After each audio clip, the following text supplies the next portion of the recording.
घे हा. चहा बिस्किट खा आधी. काय सांगतोयस तू दादा? अरे पाकिट मारलं गेलं म्हणून तू एवढ्या लांबून चालत आलायस? आणि फोन करून सांगायचं ना बाबा, मी अनिशला सांगितलं असतं, तुम्हाला घ्यायला पाठवलं असतं त्याला लगेच. कशाला? मी चालत येणारच होतो. येणार होतो म्हणजे? म्हणजे बघ काय झालं, मी जेव्हा कॅफे मधून निघत होतो ना तेव्हा त्या तुमच्या त्या बॅगवाल्या बाई त्या एकदम समोर आल्या. आता त्यांना समजल्यावर ते ऐकतं थोडंच. मी नको नको म्हणत असताना तिने मला कॉफी प्यायला लावली. इतकंच नव्हे तर मला घरापर्यंत सोडायला सुद्धा आल्या. बरं झालं, नाहीतर एवढ्या लांबून चालत आला असतात तर उगाच त्रास झाला असता परत. कसला त्रास? कसला त्रास काय दादा? अरे एवढ्या लांबून चालत आलायस तू या वयात, मग त्रास नाही होणार? आता उगाच भलतं चलतं काही धाडस करत जाऊ नकोस ना बाबा. आता मला काय झालं? मी एकदम मजेत आहे. माझी मी काळजी घेऊ शकतो. अरे पण पुढची गंमत नाही का काय झालं ते? आता बघ पाकिट मारले गेले त्या त्याला गंमत दिसते. अगं मी घरातून बाहेर जाताना मारलं गेलेलं पाकिट मी घरी पोचायच्या आत तिकडे आलं होतं. चोर आणि पाकिट हे आवारात, आपल्या सोसायटीच्या आवारात मी येण्याची वाट बघत होतो. बोल काय? कसं काय?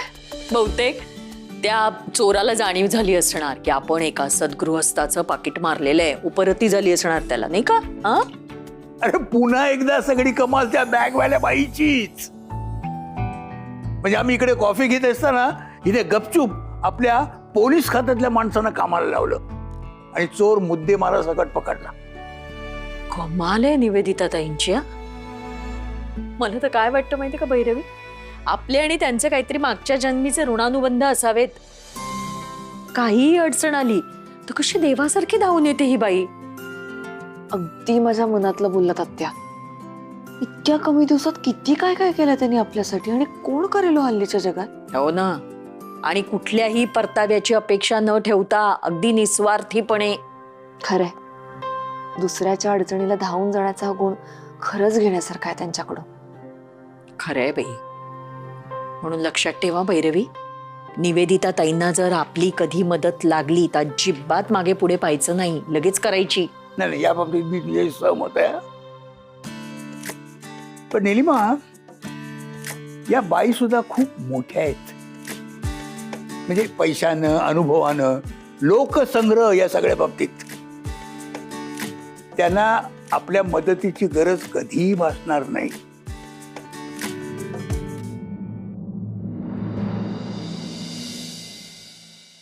भैरवी, अगं आवर ग पटकन, चल उशीर होतोय. बाप्पा, बाबू हा? कुठं चालला बाबू तू? भैरवीच्या कारखाना. म्हणजे जोपर्यंत माझ्या हातून तिचं वाईट होत नाही तोपर्यंत आपल्याला तिच्या गुड बुक्स मध्ये राहावं लागेल. बाप्पा, गुड बुक मध्ये राहायला लागेल म्हणजे हे घर सोडायला लागेल का? कुठं जायला लागेल मग? हे मामी, गुड बुक्स मध्ये राहायचं म्हणजे तिच्याशी चांगलं वागावं लागेल, म्हणजे आपल्यावर कोणालाही डाऊट येणार नाही. भैरवी चल. अनिश चल. काऊन सुनबाई लवकर चालली आज? हो, खूप काम आहेत आज, 1 मिनिटाचीही उसंत नाहीये. अनिश चल. असं आहे का? मम्मी येतो ना, चल बरं. तुम्ही कशाला? बाप्पा, म्हणजे माणसं लागतील ना तिथं कामाले, तर मी घरीच आहे. नको, काही गरज नाहीये. चल. बा असं आहे बाबू हिचं. हिले हिची आई चालते मदतीले, हिले ते निलिमा आत्या चालते मदतीले, मी नाही चालत तुले मदतीले. हो, तसं म्हणायचं नव्हतं मला. म्हणजे ऑलमोस्ट सगळी कामं झालेली आहेत आणि पुढच्या कामांना म्हणजे तुम्हाला नाही जमणार ती. म्हणजे येऊच नको नाही मदतीले? मी कामाचीच नाही. तुम्हाला मदत करायची आहे ना मला, मग तुम्ही एक काम करा, इरो ईशानचा संस्कार वर्ग आज तुम्ही सांभाळा. त्यांना घेऊन जाणं, घेऊन येणं हे सगळं तुम्ही करा. ओके? चालते ना, चालते चालते, मग करतो मी. पण मग ते असं चालवत नाही लागेल मला. हा, चालवत नाही लागेल मला पोराईले असं. अगं तिला रिक्षासाठी पैसे. हा, अच्छा. कसं आहे ते, गरीब बाप्पाशी पैसे कुठून असतील माय बाई. त्या भाऊजी सारखं थोडी जा आपलं पोरेले उचललं, ऑटोत टाकलं, घेऊन गेले. नाही काय खरं बाप्पा? तुम्ही ऑटोनेच घेऊन जा त्यांना. 100 रुपये जाऊन येऊन पुरतील. हो ना. हा. हे चालते ना 500 रुपयाची नोट. पोरं आहे ना सोबत तर खा प्यायला लागते. कसे खादड पोट्टे आहेत आपले. बरं ठीक आहे, इरू ईशान दोघंही खोलीत आहेत. खेळण्याच्या नादात विसरतील, त्याच्यामुळे त्यांना वेळेत घेऊन जा ना. हे भैरवी चल ना लवकर. हो ठीक आहे, आम्ही निघतो, तुम्ही हो सांभाळून निघा घ्या. ना, काहीच काळजी करू नका ना. आहे ना मी पोरेले व्यवस्थित नेतो संस्कार वर्गाले. 500 रुपये. 500 रुपये. काय खाली लागते भैरवीकडून पैसे उकळले ना. हो का? बघते वा वा वा माझी गुणाची माहिती. आता माझ्या चपटीचा प्रश्न मिटला. नाही ते संस्कार वर्गाले म्हणे ऑटोतून घेऊन जा. म्हटलं दे माझ्याकडे पैसे. चपटीचे पैसे झाले. काय झालं, तुम्ही का नाचताय? अरे काय तुम्ही पण या ना नाचायले. नाचा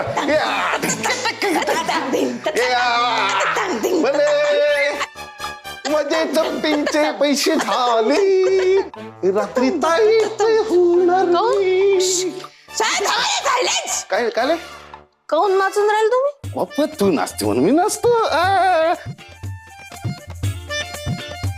तुम्ही कोण नाचता?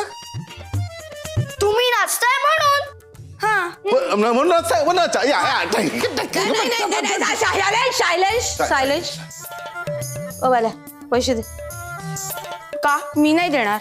बाल्या पैसे दे. ते तुझ्या मावशीने मला सांगितलं की तुम्हाला संस्कार वर्गाला पोचवा लागते, तर ऑटोसाठी मला पैसे दिले आहे तिनं. पण त्या पैशांची आता काही गरजच नाहीये. काऊन? आज आमच्या संस्कार वर्गाला सुट्टी आहे, कारण निविताईना काहीतरी काम आहे आज. सुट्टी आहे का? मग चल, थांबा ना, पोट्या पैसे दे इकडे. असं कसं? माऊचे पैसे आहेत ना, आम्ही माऊला देतो, तुम्ही काहीच काळजी करू नका. निविताई नेहमी म्हणतात पैसे वाचवणं हे पैसे कमवण्यासारखं असतं. ही आमची कमाई आहे, आम्ही जातो. देऊ आम्ही माऊला, नो टेन्शन. तुम्हाला नाही देणार आहे. बाय.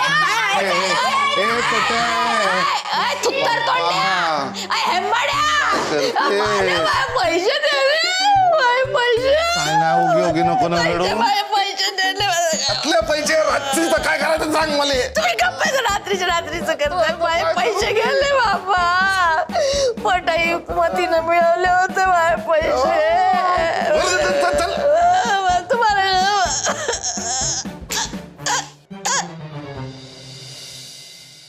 मुलांना संस्कार वर्गात रोज सोडतो आणि आणतो, म्हणजे येऊन जाऊन रोजचे 52 रुपये होतात. आता 15 दिवसाचे 15 गुणिले 52 म्हणजे 15 गुणिले 52.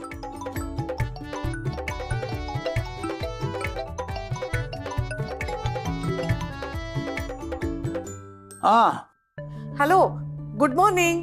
आता कसली आली हे मॉर्निंग गुड? काय म्हणाला? नाही काय नाही, तसं काय नाही. म्हणजे काय काय काय काम होतं? काय कशाकरता फोन केला होता? काय झालंय? अहो काय आहे ना, आज संस्कार वर्ग नाहीये. म्हणजे काय, तुम्ही नेहमीप्रमाणे मुलांना घेऊन याल आणि कुलूप बघून तुम्हाला परत जावं लागेल म्हणून सांगायला फोन केला. नाही, आज वर्ग नाहीये ते माहितीये मला, पण तुम्ही एवढं मुद्दाम फोन करून सांगितलं त्याबद्दल धन्यवाद. हो, माझे आभार कसले मानताय. माझं कर्तव्यच आहे ते. आपल्याला जमेल तितकी दुसऱ्याला मदत करायची, असा स्वभाव आहे माझा. अरे वा, छान. नाही, छान तेव्हा वाटतं जेव्हा समोरचा देखील दुसऱ्याला मदत करायला तत्पर असतो, अगदी तुमच्यासारखा. आज माझे एकदम गोडवे गायला लागलात तुम्ही. काय झालंय काय? म्हणजे चांगल्याला नेहमी चांगलंच म्हणावं, नाही का? हा, तर तुम्हाला आवडत नसेल तर मी कामाचं बोलते. नाही, बोला ना, बोला. माजगावकर, मला खरंच तुमची मदत हवी आहे. मी खूप अपेक्षेने तुम्हाला फोन केलाय, प्लीज नाही म्हणू नका. नाही, ते ठीक आहे, पण काम काय हे कळल्याशिवाय मी हो तरी कसं म्हणणार, नाही का? खरं सांगू का, आत्ता ना काम काय सांगायला मला वेळ नाहीये. But please please please Majgaonkar, तुम्ही नाही म्हणू नका प्लीज. नाही पण प्लीज. निवेदिता ताईंना जर आपली कधी मदत लागली तर अजिबात मागे पुढे पाहायचं नाही, लगेच करायची. ठीक आहे, मी मदत करायला तयार आहे तुम्हाला. हा, मग आता सांगा काय काम आहे ते सांगा. हे बघा माझगावकर, मी तुम्हाला ना आत्ता एक पत्ता पाठवते. प्लीज लवकरात लवकर तुम्ही त्या पत्त्यावर पोहोचा. मग तिकडे पोहोचल्यावरती आपण सविस्तर बोलू. हां, तुम्ही मला मदत करताय त्याबद्दल मी तुमची खूप खूप आभारी आहे. थँक्यू.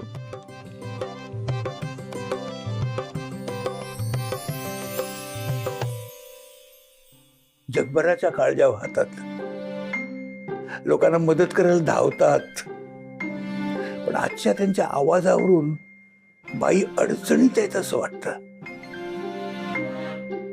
मी त्यांना मदत करायला हो म्हटलं हे एकापर्यंत बरंच झालं असं मला वाटतं. अनिश, हो? बरं झालं तू आलास. थँक्स, माझ्यासोबत आलास. कायच काय त्यात. आता ठरवलं ना तुझ्यासोबत काम करायचं, एकत्र काम करायचं, मग करूया. काय करतेस? अरे शटरची चावी शोधतीये. दे मला. अरे दे, मी करते ना. अनिश, आर यू शुअर तू शटर ओपन करणार आहेस? कमवून या शटरच ओपन करतोय, त्यात काय एवढं. भैरवी फोन का नाही उचलत? आता अनिशलाच लावते. तर याने तरी उचलायला हवा. आता कोण आहे? हा त्या बोल. अरे भैरवी कुठे आहे? तिला खरं तर फोन लावते मी, तिच्याशी बोलायचं, पण ती फोनच उचले ना. हो देतो. आत्या. हॅलो, हा आत्या बोला. अगं भैरवी, फोन का नाही उचलतेस तू? हो, माझा फोन नेमका पर्स मध्ये आहे ना, म्हणून ऐकू नाही आला मला. बोला ना, काय झालं? बरं, महत्वाचं ऐक. आता राजन सुकटणकरांची एक ऑर्डर तर गेली, पण दुसरी येईलच ना. मग त्यासाठी लागणारा कच्चा माल किती आहे, काय आहे, याचा अंदाज घ्यायला हवा अगं आपल्याला. हो, माझ्या लक्षात आहे आत्या. आत्ता जरा मी कामात आहे, तुमच्याशी घरी आल्यावर सविस्तर बोलते. ओके, सगळी व्यवस्था होईल नीट. डोंट वरी. बर बर, चालेल चालेल. हा,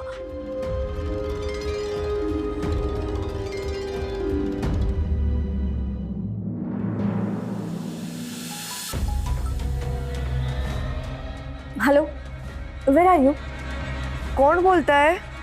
आत्ताच्या आत्ता भेटायला मला. It's very urgent. हॅलो, कोण बोलताय? हॅलो. भैरवी. हा, अरे तुला कोणाचा तरी फोन होता, स्वप्ना म्हणून.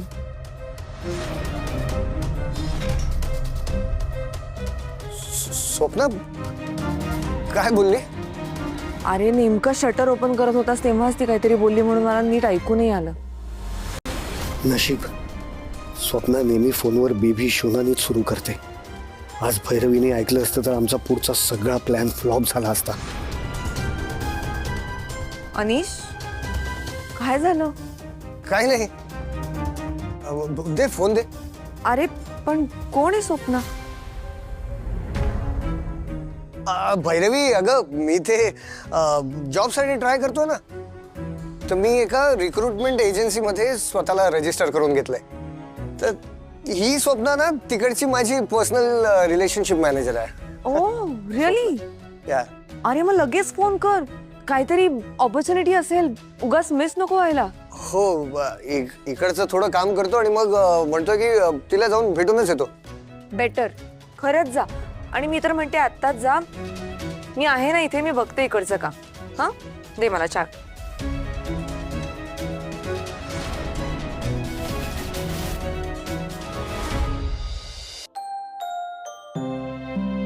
मिस्टर भासगावकर, बरं झालं तुम्ही आलात. म्हणजे अहो मला एवढा मोठा प्रॉब्लेम झाला होता. म्हणजे आता कोणाला बोलवू, कोणाला कॉन्टॅक्ट करू काही कळत नव्हतं. तुम्ही होकार दिलात ना आणि माझा प्रॉब्लेम सॉल्व्ह केला. थँक्यू. नाही, पण मला कसं करता बोलवलं तुम्ही इथं? सांग. या, या. भासगावकर, हा. हा प्रेम आणि ही हेमा,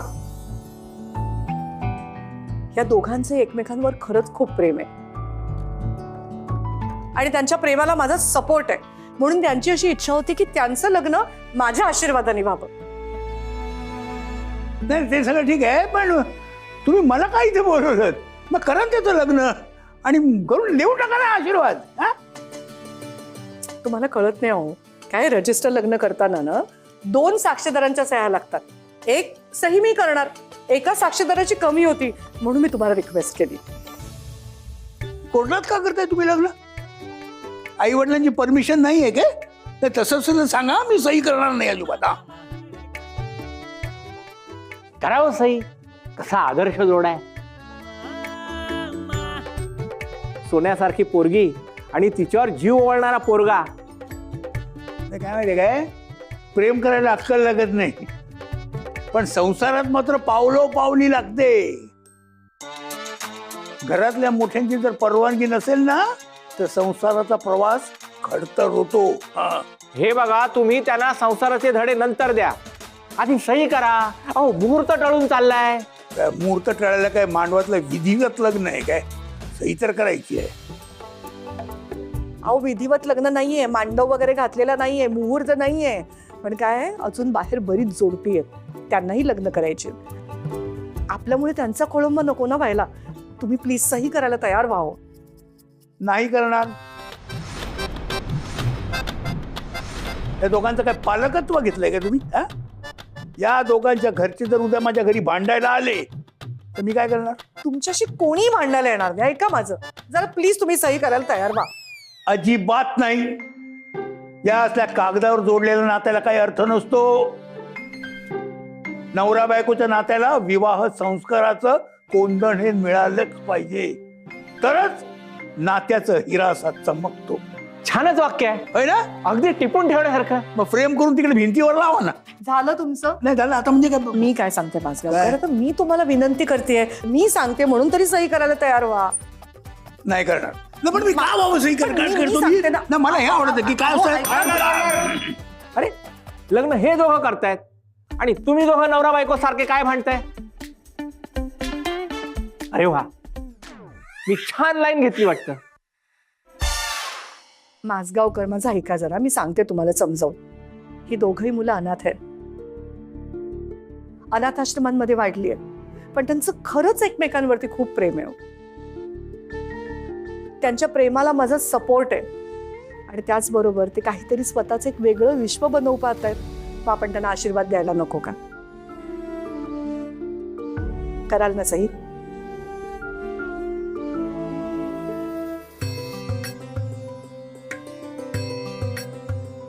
अरे वा, चला आता तुम्ही दोघे एकमेकांना हार घाला. घे.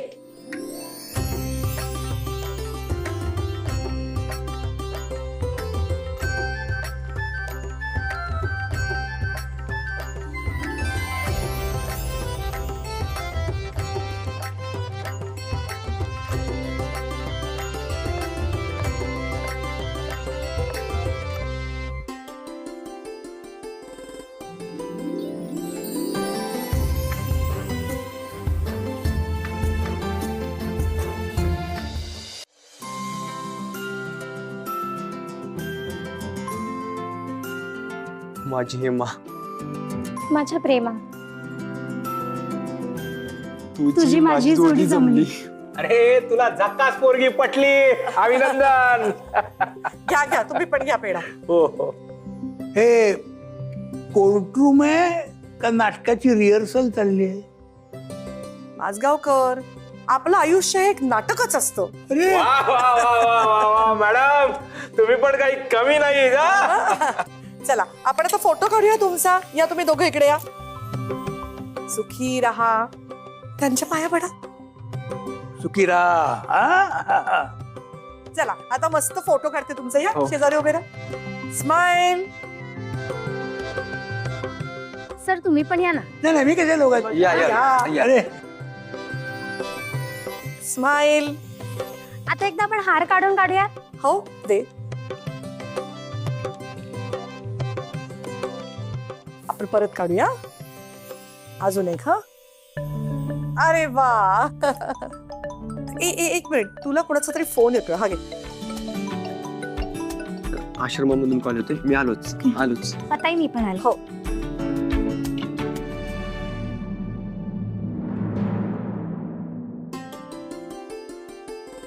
काय माझगावकर, या मुलांना आशीर्वाद देताना आनंद झाला की नाही तुम्हाला? समाधान वाटलं ना? त्या दोघांना आपलं म्हणावं असं कुणी नाही हे ऐकल्यावर माझी नाराजी थोडी कमी झाली. म्हणजे पुण्याचं काम केलं असं वाटतंय. पण हे जर विधिवत झालं असतं तर जरा बरं झालं असतं असं मला वाटतं. माझगावकर आणि या वयात लग्न? विधिवत करता आलंच तो, पण मग खर्च कोण करणार? आणि विधिवत केलं तर ह्यांच्या डोक्यावरती अक्षता टाकायला कोण येणार? मलाही वाटतं लग्न संस्कार व्हावे, ते फार महत्वाचे, पण या दोघांची परिस्थिती तशी नाहीये. आणि ह्याच्या त्याच्याकडनं कर्ज घेऊन संस्कार करण्यात काय अर्थ आहे सांगा तुम्ही मला. पण माझगावकर, तुम्हाला असं वाटतंय ना, थांबा, माझ्याकडे अजून एक आयडिया आहे. हे बघा, माझ्याकडे या अक्षदा आहेत. हे सुद्धा असतं काय तुमच्या पोतडीत? मी सगळं घेऊन फिरत असते, कधी कुठल्या गोष्टीची गरज पडेल सांगता येत नाही ना. हो मॅडम. हो सर, इथं रजिस्टर मध्ये साक्षीदारांच्या सह्या राहिल्यात. करा. बरोबर, करा करा.